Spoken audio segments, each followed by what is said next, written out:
If you've been on my channel and social media pages for a while, it should not surprise you that a significant portion of this section will consist of me praising Michael Shannon. He is an absolutely brilliant dramatic and comedic performer, and even the people who worked on this film agree with me. Michael Shannon? I would have done the movie if it had just said Knives Out Michael Shannon. I would have done the movie just to literally stand in a room with Michael Shannon. He is so genius. We've been talking it over, and, have you been smoking grass? No. Michael's just a miracle. Michael Shannon was kind of the secret weapon in terms of improvised zingers, and he would just destroy everybody. I think maybe because you don't expect them coming out of him, and he is just really, really funny. I've also never liked Chris Evans more than when he tweeted this tweet. Truly, everyone's taste jumped out. I was devastated when I found out there was a whole other subplot about Walt's leg cast which was cut that had to do with him owing money to loan sharks, because it would have given more context as to why he was so desperate for this Netflix deal to go through. It made him a more viable suspect, and also I was robbed of getting more Michael Shannon content to watch. Logically, I can understand that they would have needed to cut things to make sure the film was paced well, since there was already so much jam-packed into 2 hours of game-changing whodunit content. However, Michael Shannon is more than powerful enough to be a scene stealer, even with so much of the screen time going to his co-stars. For starters, I love the family resemblance between Jamie Lee Curtis and Michael Shannon here. Look, if Martha was manipulating Dad somehow, If somehow she had gotten her hooks into him. All I want to know is if this was pre-planned or if they stumbled into this magic while filming. Because either way, it's brilliant. The fight he gets into with Richard sends me every time, because there's something so delightful about watching two rich white wasps with no fighting skills whatsoever getting grabby with each other like this. You know these two have never been in a street fight. All that cushy wealth and privilege has given them the upper body strength of decorative throw pillows. But what was most pleasing to me in my Michael Shannon standing viewings of this film were the cookie lines. Imagine my utter lack of surprise when I found out that Michael Shannon improvised his cookie lines. I have excellent taste. My comedy king, Michael Shannon, is more than capable of making Chris Evans break, and it ends up in the final cut of the film. So you can completely see that he is failing to keep it together. Do you know why? Because Michael Shannon's comedy prowess is simply that powerful. Now that tweet is starting to make more sense now, isn't it? How about some more cookies, you? You want some more cookies? Let me tell you something right now, and I've said it once, and I will say it again. It is a privilege to have Michael Shannon yell at you. Michael Shannon has never yelled at me, and that's how I know I will never amount to anything. Hey, maybe Harlan left you a cold glass of milk in his will, asshole. Put that on a hoodie and let me wear it every winter, so I can feel safe. Another noteworthy family resemblance between Walt and Linda is the way that they enable their immediate family members to be incredibly ignorant, while Benoit Blanc is a passive observer of the truth. When it comes to solving cases anyway, Walt and Linda tend to be passive observers to their spouses and children saying things like, I don't like him, he's an asshole. But maybe an asshole is what we needed. Hey, Meg.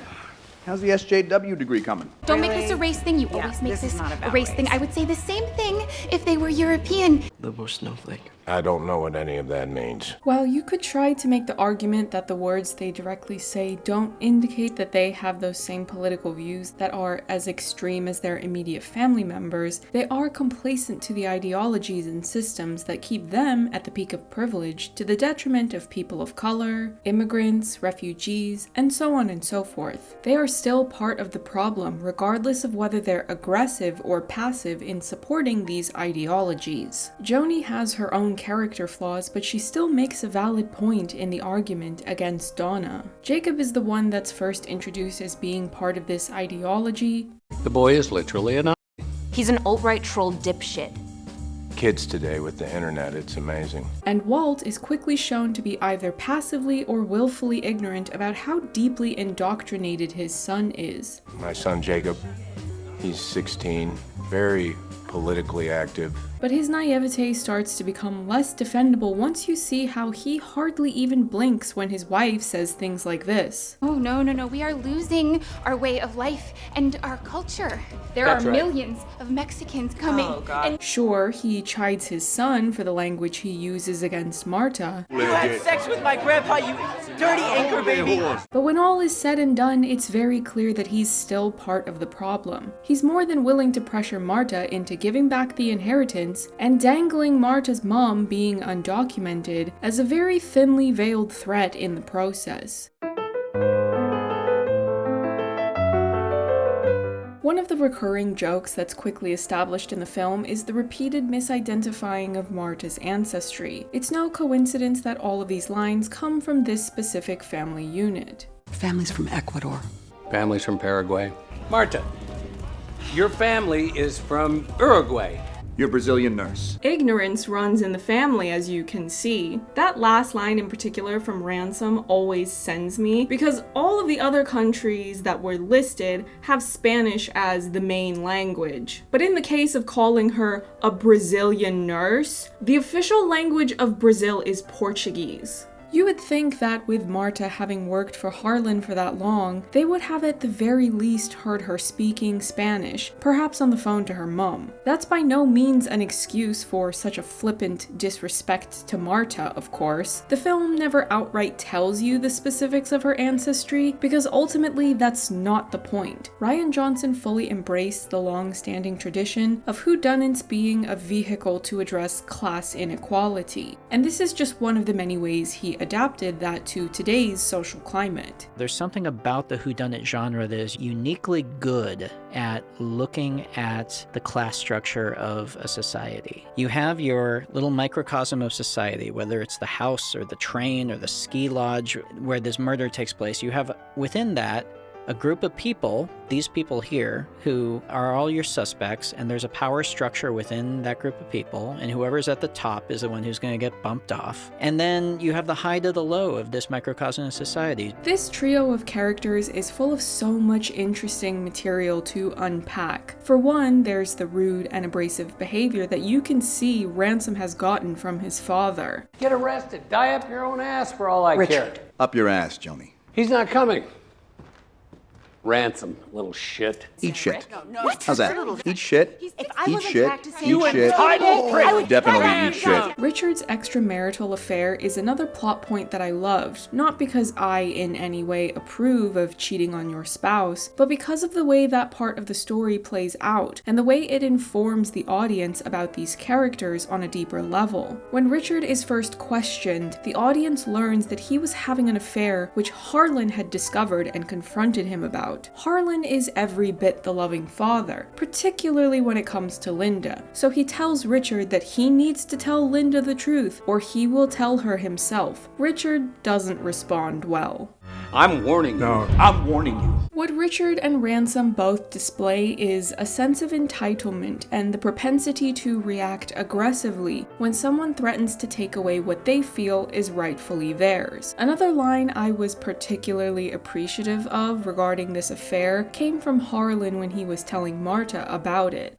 Why do men instinctively pull at loose threads on their parachutes? This is not a line that's poetic just because Harlan is a professional writer with a flair for the dramatics. It speaks to who Richard is as a character, and tells the audience in advance that Richard will be the cause of his own downfall. When he goes into Harlan's office to try to find the letter that Harlan planned to give to Linda, he leaves the letter behind and takes one of Harlan's desk trinkets, a baseball, and throws it out the window to be petty and spiteful. The film follows the trajectory of this baseball as it makes its way to Benoit Blanc, one of Harlan's dogs, and back to Linda, who recognizes that the ball belongs to her father and decides to return it to its rightful place on his desk, and there she finds his final letter to her. We had our own secret way of communicating.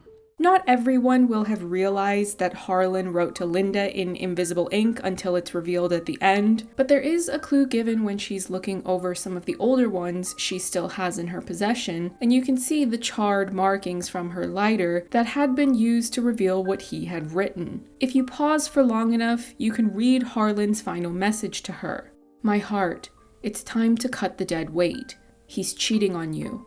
I have proof. I know you don't need to see. Untether yourself. It's time. Dad.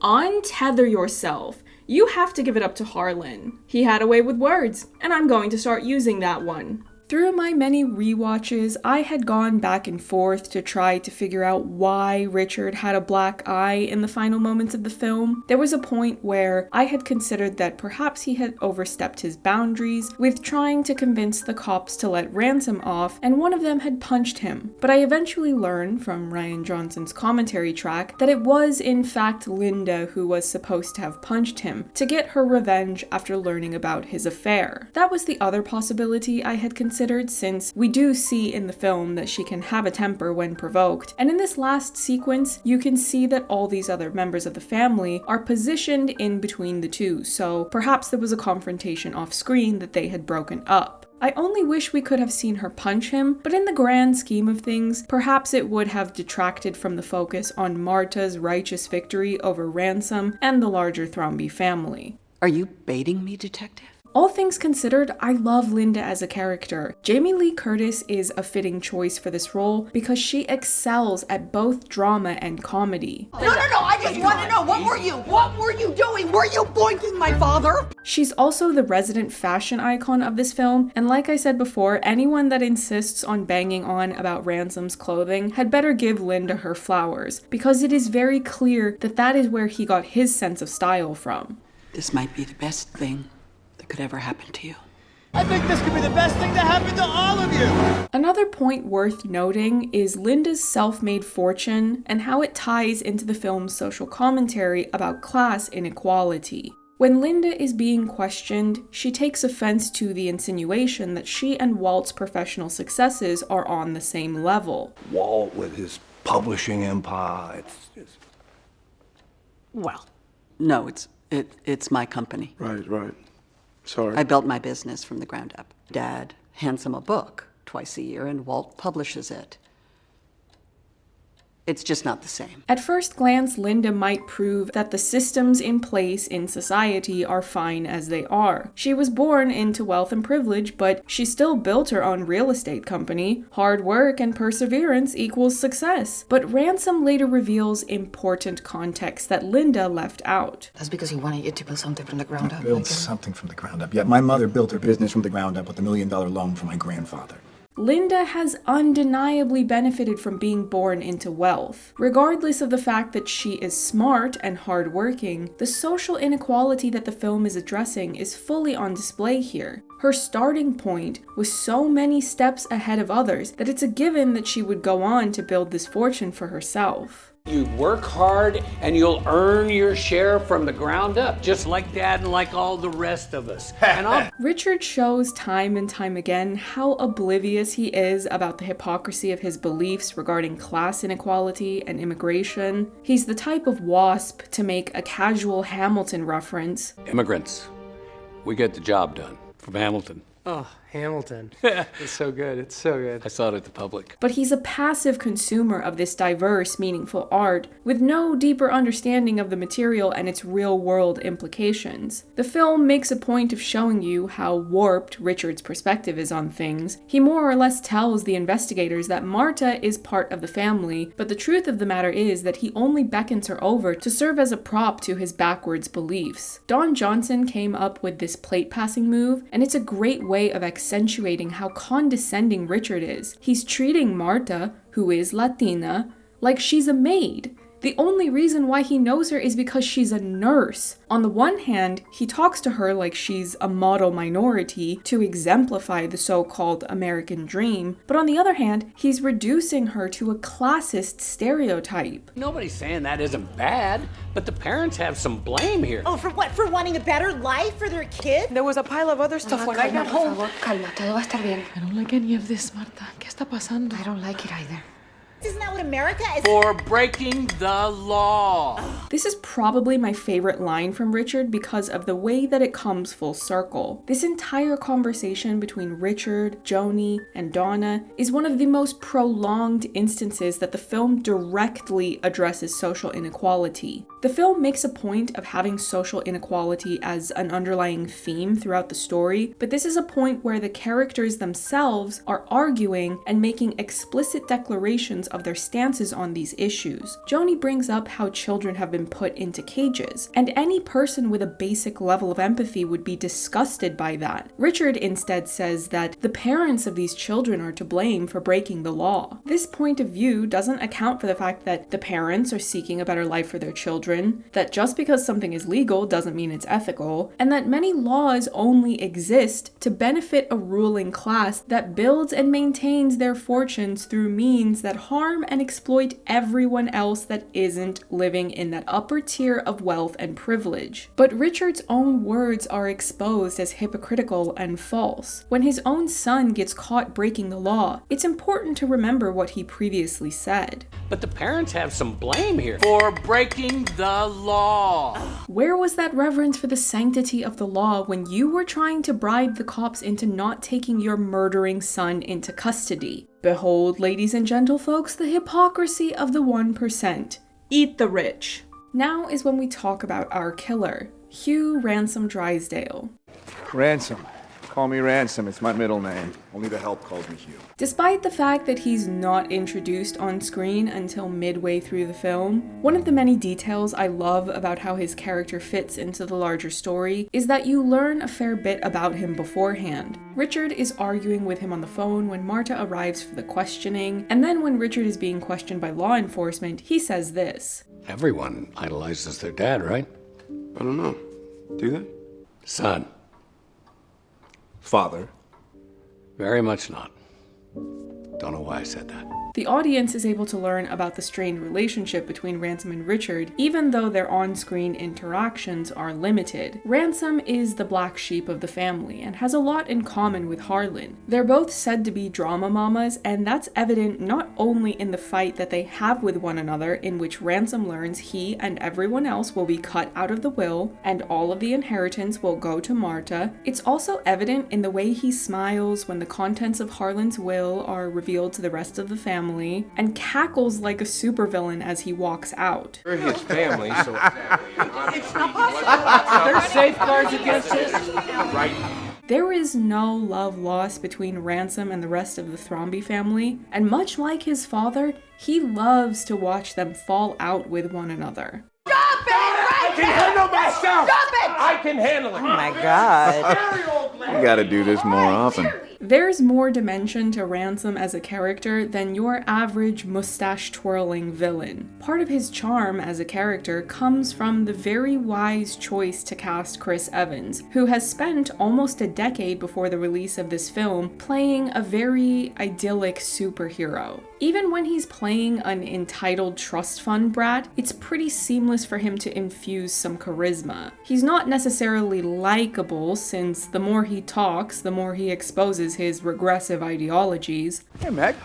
How's the SJW degree coming? But when you're watching him clash with a family that lashes out at Marta, you can't help but buy into the idea that he might really be trying to help her. Yes, he's spoiled and entitled, but by helping her get away with murder, he's also helping himself, so he can get a cut of that fortune, so it makes sense to the audience for the time being. All right, what is this? What's this arrangement? Mr. Drysdale. CSI KFC? It's only after you've watched the film that you're able to appreciate the layers of this character. You have to peel back the sassy wisecracking and observe how incredibly manipulative he is. He's trying to play puppet master not only in regards to killing Harlan, but setting up Marta to go down for it too. You already get a sense of how manipulative he is when he encourages Marta to eat and then asks for an extra bowl so he can force the truth out of her, since he knows that she throws up when she lies. Still, this series of scenes between Ransom and Marta in this little diner reveal more about his character and what he's done than a first-time viewer will realize. And I know I shouldn't say this out loud, but when he told me, Jesus. They could have killed him. I've probably spent far more time thinking about this moment than necessary because there's a lot to unpack. On the one hand, telling Marta that he quote unquote could have killed Harlan when he is in fact the actual killer and is setting her up to take the fall seems counterintuitive. On the other hand, it's probably much easier to keep track of your lies if you keep them as close to the truth as possible. You could pose the theory of whether or not he's revealing some guilt over killing Harlan, and that his emotions are a bit more conflicted than his snide attitude would lead you to believe. However, he stays the course to try to frame Marta by killing another person, Fran, burning down the coroner's office, and even trying to kill Marta when everything comes out, so I'm less inclined to buy into that theory of him feeling any guilt about anything he does. Yes, he found Matt upstairs, where I broke in through the window.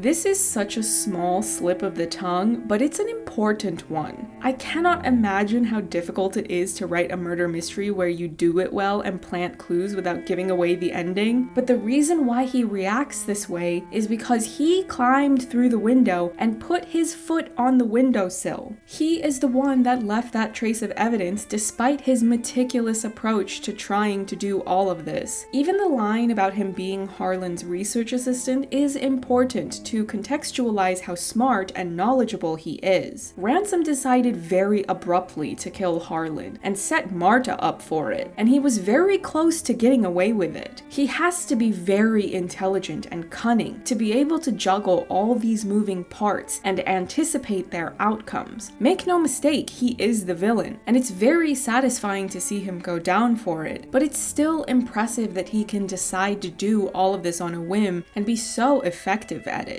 It's not as if this was a scheme he brainstormed for months before executing it. We allowed you into our home. We let you watch our granddad. We welcomed you into our family. And now you think you can steal it from us? Oh, no. We are losing our way of life and our culture. There are millions of Mexicans coming. Oh, and you're gonna hate hearing this, but it's true. America is for Americans. Don't point at me. You think I'm not gonna fight to protect my home? Our birthright?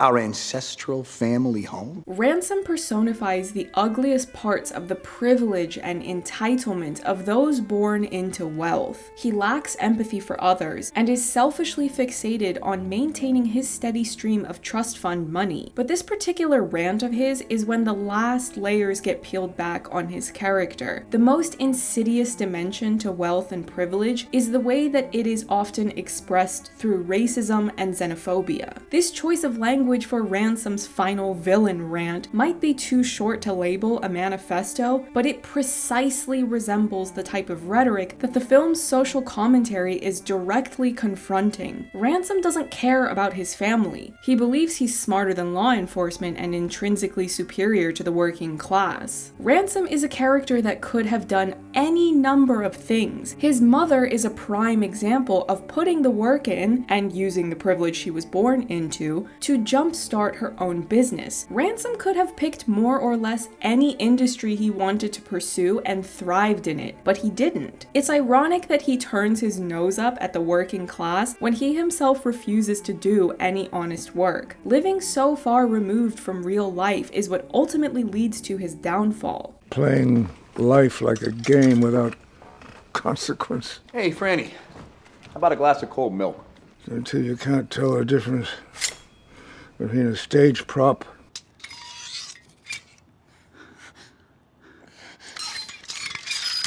and a real knife. Shit.